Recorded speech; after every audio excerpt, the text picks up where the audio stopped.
Good morning, everyone. I'm Karen Trivette, and I'm Associate Professor and Head of Special Collections and College Archives in the Gladys Marcus Library at the Fashion Institute of Technology.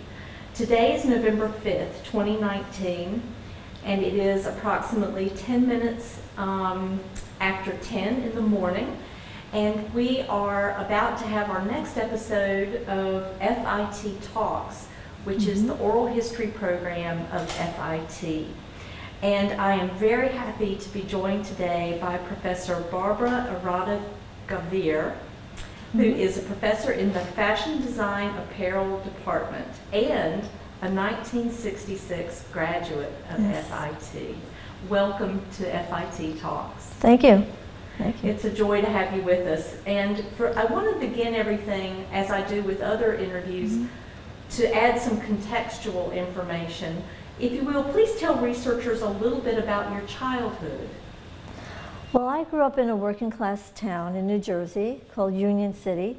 And from Union City, many of the apartments we lived in, you could actually see the skyline. Oh, nice. So that was very, inspiring, although today, these were cold water flats back then.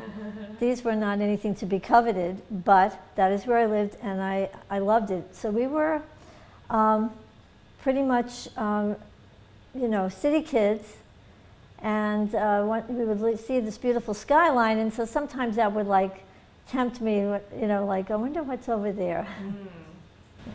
Yeah. So what did you want to be when you grew up? Well, as I was growing up, I had some influence with my father's brother, because we lived all together for a while. And he would cut out the paper cutouts with me. He would teach me how to color in the lines, and my Uncle Armin taught me a little bit how to draw. He was kind of a number by number painter. He enjoyed that, as his hobby. But it just started me on that quest of drawing. So I really started to draw a lot. I didn't really sew at first. I was into the art aspect of it. Right. So, but did you have any aspirations for what you wanted to be when you grew up? I really didn't until I actually got into high school. Okay. Tell us a little bit about your education. I went to Emerson High School in Union City. I received a wonderful education. Working class town or not, we got a fantastic education there. And I had 3 years of art, and I finally, in my senior year, I became very friendly with another girl in the high school. And she sewed really well, but she didn't draw. Oh. And I drew quite well, but I didn't sew. And we kind of got together and ran around New York City, going to the concerts and doing this and that. And we decided to go to FIT, to apply to FIT. So in my senior year, I was fortunate enough to get a woman named Rosemary Thierry. She was a Pratt Institute graduate, and she was my senior year sewing teacher. And I'm so glad I had her, because she taught me so many things that helped me, because I only had 10 months of sewing. She even got me out of cooking so I could stay in sewing my senior year, which is consequently why I married somebody who cooks. Very good. So did I. Good. It comes in handy. It does. And so I learned to sew that last year, and it really helped me when I came here. Wonderful. Yes. Wonderful. Tell us about your experience as a student here at FIT. I had a great time as a student. I was a very high achiever, but I was busy with my social life too when I was here. But I still maintained a high BA average anyway, all through it. And I had a special experience while I was here with one of my professors. Yes? Tell us a little about that. Her name is Karen Harrigan. She was my draping teacher, and I had her for 3 semesters. Wow. So I had her pretty much my 2 years. The last year that I was here, because we're talking about the AAAS program, which was the only one that really was in existence at the time, in fashion design.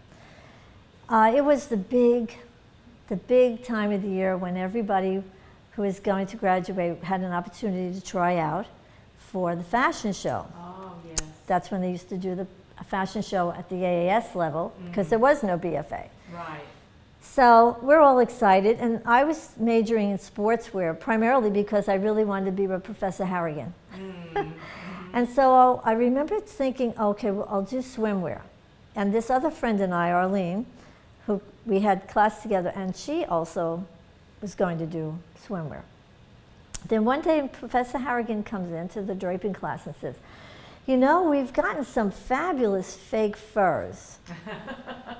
And I think the woman in the fabric department at the time was Mrs. Branch. I'm not quite sure, but Mrs. Harrigan took, and I thought, Arlene and I decided we're going to go over and take a look.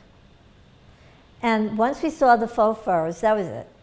I took this silver fox type of faux fur, and I was going to make a ski wear outfit. Oh, nice, yeah. And I did. Oh. And it was quite fabulous, if I say so myself, with the help of my professor. It had a jumpsuit underneath, and it had the big fur, beautiful style. It's very stylistic. I don't know that you'd really go skiing in it, but you'd really look good in it, you know? Good for après ski. Yeah, very sophisticated and chic.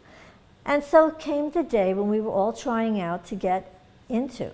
So there we are in the Haft Auditorium, and I'm standing in the back with my professor, and there comes my outfit. You know, they're now looking at all the outfits that are going to go into the show. Right. Now, there's only 3 faux fur outfits.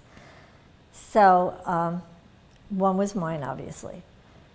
So I remember there was some dispute over whether there was a flaw in the faux fur. So my professor looked at me, and I looked at her, and I could see she was not happy about this because, you know, why would we go through all the trouble of making something if there was a flaw in it? So anyway, so they decided that because of this, it was not going to be in the show. Oh. But that didn't stop my Professor Harrigan. She said to me, Barbara, we're going to put it out there again. I don't know if it was a day later, 2 days, whatever. And all I remember hearing is, what is that outfit doing on the runway again? And then I heard a man's voice. Turned out it was Mr. Goodman. Oh, really? As I recall, I could be wrong, but I remember asking, and Professor Harrigan said to me, she touched my hand, you know, like, because we're way in the back. Yes. Because it's not even supposed to be up there. Amazing. And Mr. Goodman says, they said, well, we think something's wrong with the fur. He says, I don't see anything wrong with it. He goes, it looks fine to me. He goes, as a matter of fact, and I'm paraphrasing because it's been a very long time, but you don't forget something like this. Right. And he said, I want that to be centered on the runway. Oh, and this was, to clarify, Andrew Goodman? I believe, I don't know, I never met him. I think that would put him in the time In the place. 60s. It was Yes, ma'am. maybe 1960. I graduated in 66. It would probably be 66 Yeah. because the fashion show would be in the spring. Right. So Professor Harrigan looks at me and she smiles because she obviously knew he was going to be there. And anybody who's putting that much money is going to be listened to. Yes, of course. Who has that much influence. Absolutely. So we went back, well, I should back up. Prior to having gotten that great word, I had broken into tears that first day up in the room, and she says, don't worry, we're going to try, there's nothing wrong with this fur, nothing wrong with this fur. And she's got this comb, and we're brushing it. There's nothing, there really was nothing. And so that day, we were justified. Of course. It sounds I wish I could thank him because it would not be, if first off, it would not have gotten in the show if she had given up. But she stood up for yes. that design and for me, knowing that there's nothing wrong with it, and it's spectacular. So it got in the show, okay, and not only did it get in the show, but it had a standing ovation. Oh. It was center stage. It walked the runway, while the other 2 for outfits were on the sides. Amazing. And then it was one of the few outfits mentioned, not with my name, mentioned in the Daily News. And they said, when this ski outfit so-and-so came out, They had a standing ovation. Oh. And I thought, now if she did not have the courage, because she could have gotten herself into trouble. And Professor Harrigan said to me, I don't even know if we called him professor in the 60s, but Professor Harrigan said to me, I'm going to be backstage the night of the fashion show to make sure it goes on. Very cool. Yes, and you know what? She taught me a lot about being a great teacher. When something's right, you stand up for your students. Yes. And when they're wrong, you also have to take a stance with them too, but in a way that's very positive and moves them forward in the right direction. So this was like so spectacular. And to tie the ends now, I really didn't see Professor Harrigan forever. You know, you're in your 20s, you're going out, you're in the industry, you're doing your job, blah, blah, blah, you're having a great time. I moved into the city. Then I was looking for a new job, and I came to FIT, to the placement office, career office. And they said, you know, the Board of Education in New Jersey, the state of New Jersey, wants to open the first fashion design program for high school students. Oh. And guess who got the job? Me. That's so fabulous. So I was over there for 20-something years. Then Francesca Stolacci became the chair here, and we had known each other forever. And she knew my work. She was on my faculty advisory board, and she said, I would love you to come and apply to FIT, come back. You know, they sent me here to New Jersey, and I had a wonderful career. Oh, wonderful, yeah. One of the dearest people still in my life is my principal, Mr. Sal Mastroni. What a great leader. Wow. I was surrounded by I had great experiences. Like well, I want to tie this up with Professor Harrigan. So my first or second class, when I started teaching here, I decided to retire from there and teach here part-time as an adjunct, because now I'm living in New Jersey, blah, blah, blah, all that. Right. And I hear that Professor Harrigan is still here. So this is about 2003. Goodness. I found out the classroom she was in. I didn't know if she would remember me. I walked in the classroom. She looked up. I said, hello, Professor Harrigan. She looked up. She says, my God, Barbara, I would know you anywhere. Can you imagine? How wonderful. Well, we've exchanged some Christmas cards since then. I haven't exchanged anything for her in a while, but I'm certainly going to. I didn't want to say anything before I did this. But I'm going to let her know. And she was retiring. The year I came here to teach, she retired. That was 17 years ago. Okay. Wow. Coming up, 2020. 17 years I'm here as an adjunct. Yes. Proud of it. Very cool. Thrilled and honored to be here. I can't think of a more wonderful career that I've had for myself as a teacher. You know, I feel like this is exactly where God wants me. I've always felt the best in my classroom. I don't care how many students I have. Yes. I'm happier with all of them sometimes than I am on my own. I'm very much born to teach. Yes. So I was able to also go out to lunch with my former professor before she retired. Very good. And we've exchanged some cards since then. And as I said, I really felt when I saw that email that this is something that needs to be told, because I still remember it. No, it's great. No, it's after a million years. Yes. It still has a profound impact on sure my it will psyche. on others as well. I've told students that too. I'm Yes. curious about your teaching here at FIT. Tell the listeners a little bit about what your day-to-day is like here and how it's been over the course of the years that you've been here. It's been fabulous. I come in, I'm excited. I always get to my classroom at least an hour if I can get in, as long as there's not another teacher in there, of course. And I take my time setting up, and I'm able to be there in case they need some extra help besides the office hour. So if I have extra time, I just go in the classroom and help them. I feel really blessed to be able to be doing this, and as they say, kind of like the twilight years of my career, but I have so much passion, and it becomes renewed every semester. Yes. Like I'm excited about next semester already because I'm going to be teaching, I think, I have to be careful, I saw my name down, so I'm thinking that I did get one of my requests, which was an exhibition class, which the advanced draping, which I love to do. Oh, very good. What does that entail, the exhibition class? It's an advanced draping class where the students are given a theme. And they have to actually come in the first day of class with a number of working sketches. Okay. That I have to kind of go through with them, with their fabric swatches, so they have to go out and do this on their own time before the first day of class. So during winter break or over the summer, depending upon when their class is in the fall or the spring, then we work with the critic as well. And the critic comes in any number of times, as much as their schedule will allow, you know. And we do quite a number of things in there. Some very advanced things. We do an evening dress that has chiffon, out of chiffon, that has a fluting bodice and a bombed French lining. We do some exercises as far as doing a twist, like in a silky, drapey fabric.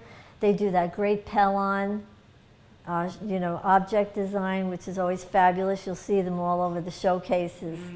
You know, they're made out of the Pellon, out of the different geometric shapes, such as a square or a circle or a triangle or a rectangle. And they do a fabulous job. I mean, the students are so I know. impressive, aren't they? I love work. I mean, they're just, the amount of talent and creativity is off the charts. It really is. I just love it. It's so exciting. Yes. You know, and it inspires me as a teacher. Yes. You know, I get more excited. It's like a full circle. Absolutely. Yeah. You know, they impact me as well as I impact them Wonderful. for the positive, you know. Right.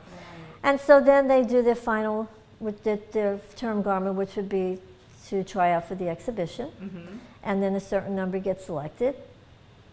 And there they are. Yes. But they're all packed classes. Yes. Even the foundational classes, you have a lot to cover. Yes. And I always tell my students, just stay on track, stay on track. Get the free tutoring if you need it. I'm here early. Whatever you can do, you know, do it. What other courses have you taught? I've taught everything. Right now I'm teaching what I call a foundational course, which is Materials and Construction 1, which is the beginner sewing. So I get a mixed bag. Some students now, vocational education has really come along since I started the first program, or one of the first programs in the state of New Jersey in 1974. Amazing. And so when they come in with the 2 years, my students had me maybe 2 years full-time. Not full-time, but let's say 3 hours a day. But now some of these programs go for 4 years. They start as freshmen or sophomores, so they had come in with even more skills. And it's just a great advantage for them.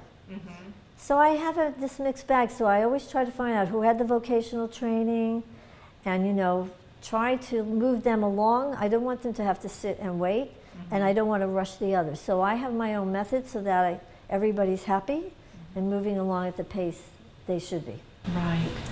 And speaking of students, how would you say the student body has changed? And you can reach as far back as when you were here. Well, for one thing, when I was here in the dark ages, we were not allowed to wear even dress pants or even a pantsuit. We had to wear dresses, skirts, period. Amazing. When I always, my students get a kick out of this. It was written down when I came for my interview to come here. I had to wear a hat, gloves, and they look at me like I have 3 heads, and we laugh hysterically. I said, yeah, I don't remember exactly. I think it was maybe the early 70s when women were starting to break into pantsuits at work.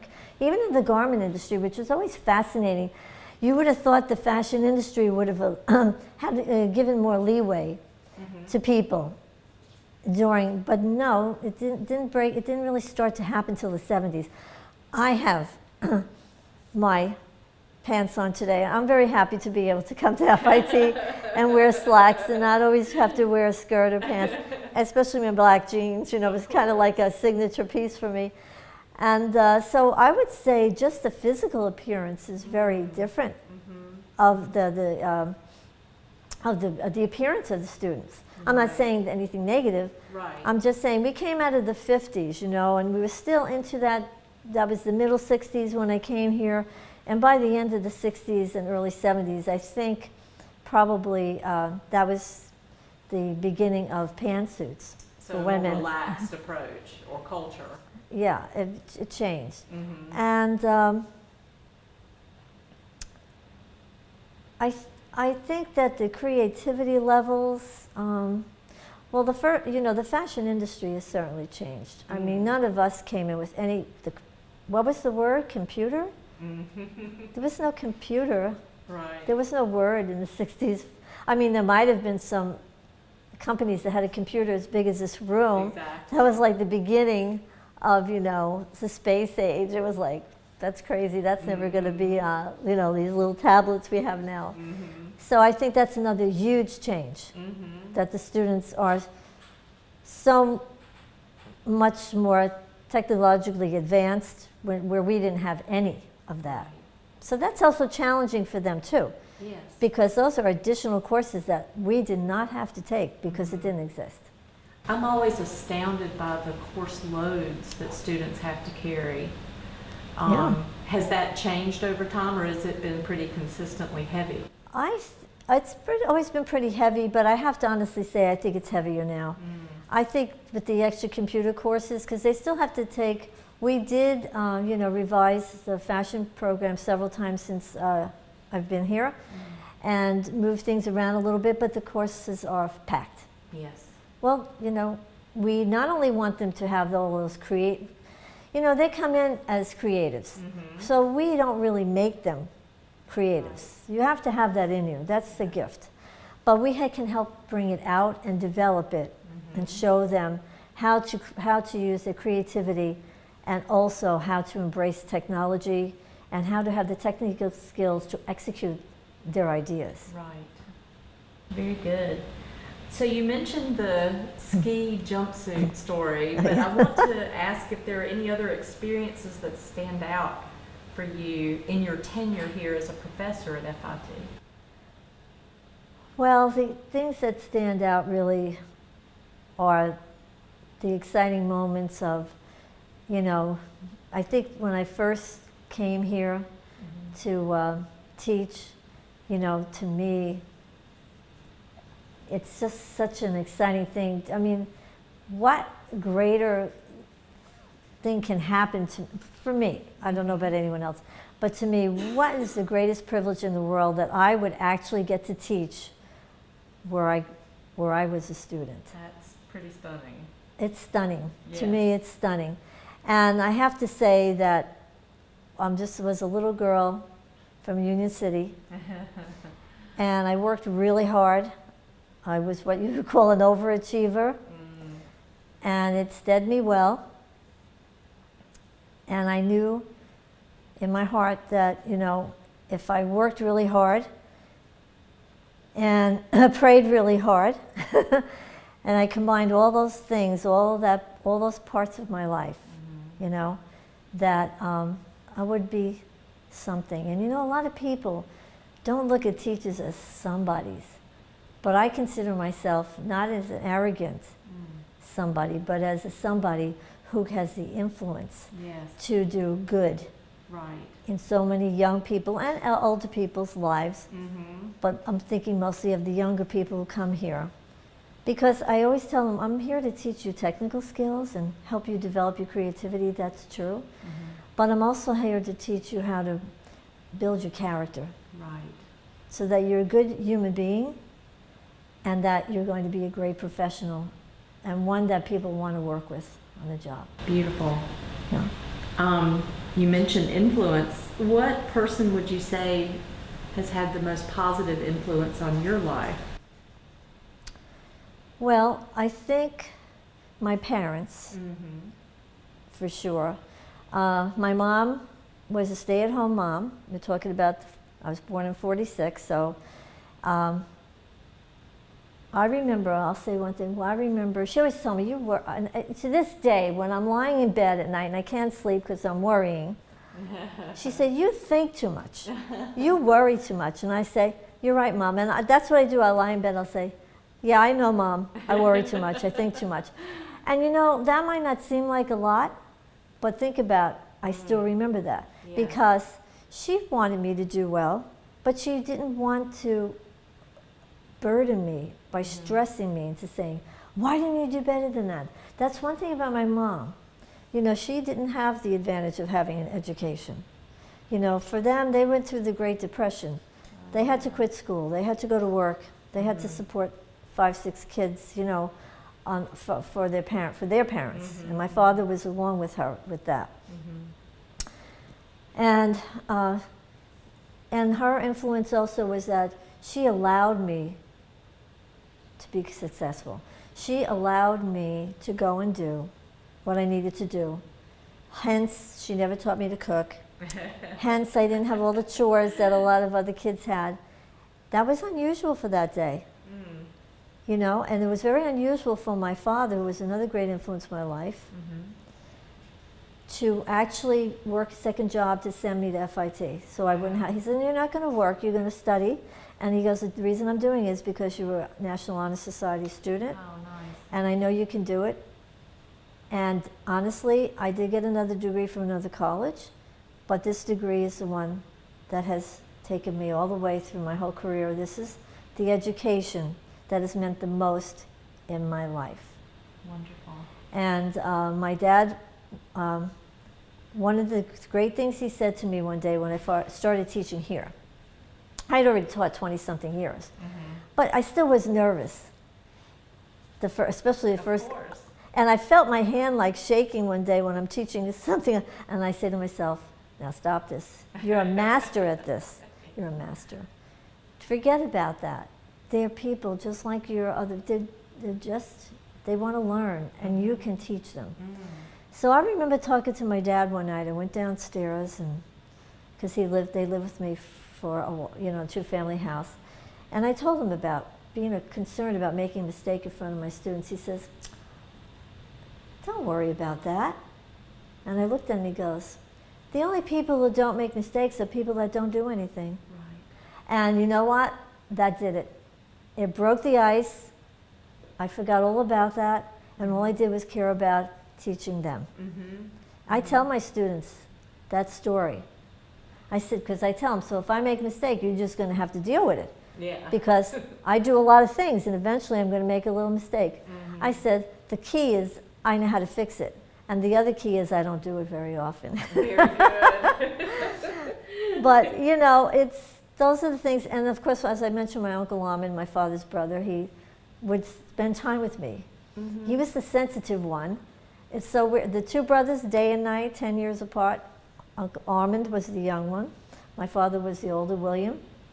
Day and night, but total respect for one another. Aww. One was the sensitive, went to every play he could. My father, I don't think he ever went to a play, but he was an amateur Golden Glove boxer. Oh, goodness. Oh, yeah, a diesel mechanic by trade in the World War II, you know, on a destroyer for 2.5 years. Gosh. So I think, you know, and I just was surrounded, you know, I had good teachers, my high school sewing teacher, my high school art teacher. I had a lot of, and I worked hard, and they respected that. Yes. You know? And so, but at FIT, and I liked Miss Hirsch, I remember her name, she was my art teacher. Oh, very good. But Professor Harrigan is outstanding. Okay. I was blessed to have her. Yeah, wonderful. Well, I wouldn't be a good librarian if I didn't ask what book influenced you the most, do you think? Well, you're going to laugh. Maybe. You're going to laugh. When I was a kid in grammar school, Edison Grammar School, Union City, New Jersey, I loved to go. We had library day when you could go to the library and pick any book you want. I don't know why, but this book, Pippi Longstocking. Oh, yeah. Many, many, many years later when I was, I don't know, already an older woman, they came out with the movie. I loved this girl who had the striped stocking. She lived on her own. She had monkeys as friends. And I just thought, I used to read that book over and over again, Pippi Longstocking. It was fascinating. You can imagine. It was just like, reading to me was a big escape too. Because unfortunately, I was bullied as a child. Yeah. But I also learned to toughen up.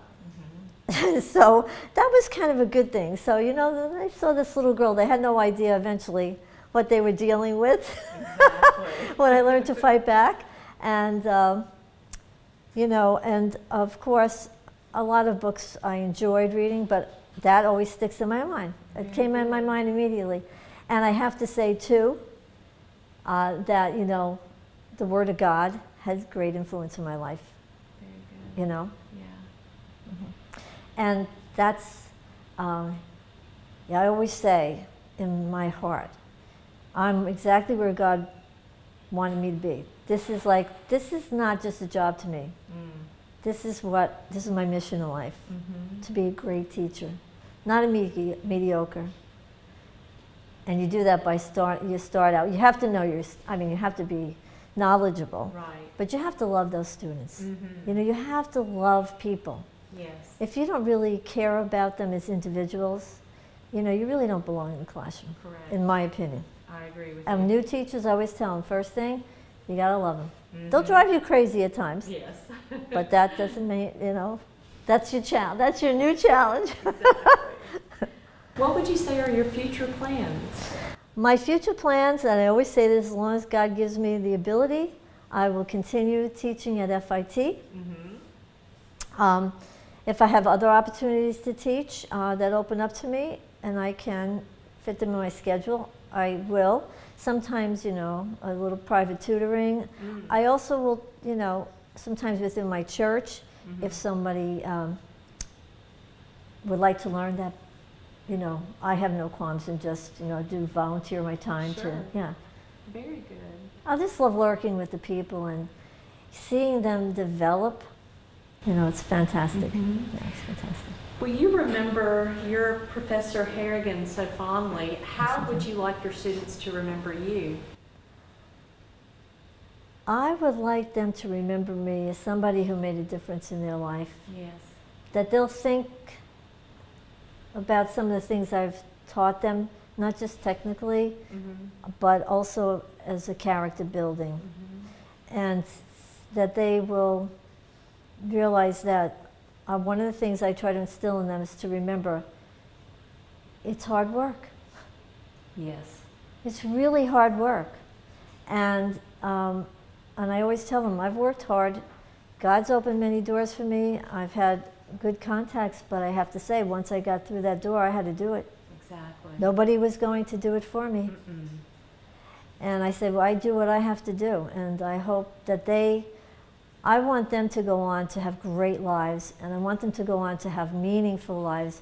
And I hope that somewhere along their life, they'll take some of the words I've said to them, or some of my actions, or me as their role model, that it will help them get through great times in life, and also maybe some not so great times in life. Right. Well, and we're obviously recording this, and it will be available for many viewers and listeners to be engaged by and entertained by, and I want to thank you so much for sharing your stories with us. But before I close, is there a question I didn't ask that you wish I had? No, but I do want to thank you for allowing me to do this. Yes. Because as soon as I saw that email, I said, Professor Harrigan, she really deserves this as part of her legacy. Well, thank you for adding to that legacy, and I want to You're thank welcome. the listeners for tuning in, and we look forward to another installment of FIT Talks soon to come.